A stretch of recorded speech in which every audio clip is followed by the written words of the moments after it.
बदलने का प्रयास किया जा रहा है।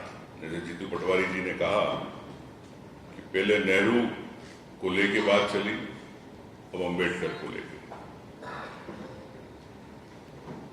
लेकिन भारतीय जनता पार्टी कैसे भी वर्ग संघर्ष करा के सत्ता में रहना चाहती है, ये उसका उद्देश्य है।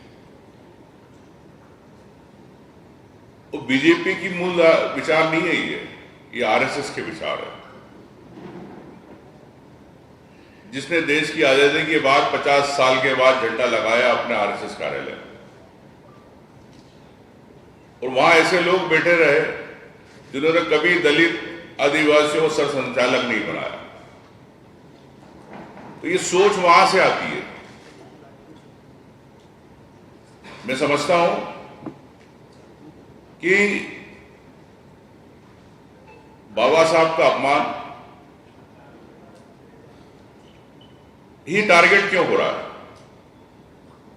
उस कमेटी के चेयरमैन थे कि एक वर्ग से थे, इसलिए उस कमेटी में तो कई ब्राह्मण भी थे, उदाहरण के लिए मुंशी जी, ऐसे कई। तो संविधान का जिन्हें निर्माण किया, जिस कमेटी ने, उसके चेयरमैन, एक वर्ग संघर्ष है। और कांग्रेस की रीति नीति हमेशा कहती है सर्वधर्म समभाव, सब समाज को लेकर, सरवाड़ा को लेकर विकास करना। जैसे राहुल जी ने कहा जातिगत जनगणना को लेकर कि हम हर वर्ग को सम्मान मिलना चाहिए, आर्थिक आधार पर तो सभी वर्ग आ गए। तो भारतीय जनता पार्टी और आरएसएस वर्गों को क्यों बांटना चाहती है देश में? इसलिए कि कम वोटों पर सरकार बनाते रहे।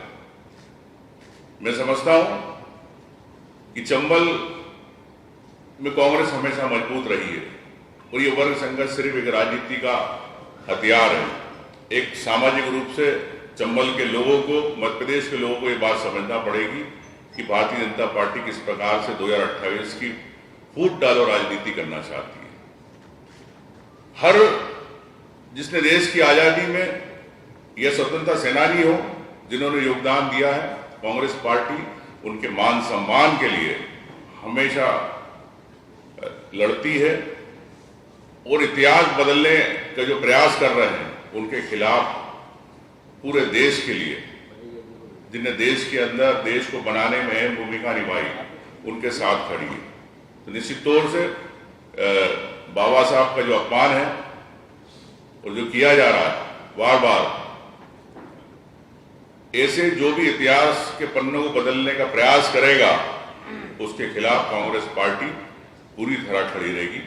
देश को बचाने के लिए, हर नागरिक के सम्मान के लिए, हर स्वतंत्रता सेनानी के लिए, देश की आजादी में जिन्होंने नींव रखी उनके लिए, यही मैं कहना चाहता हूं। तो जो कार्यक्रम माननीय अध्यक्ष जी ने, प्रभारी जी ने दिया है, इसको हम लोग सिलसिलेवार करेंगे।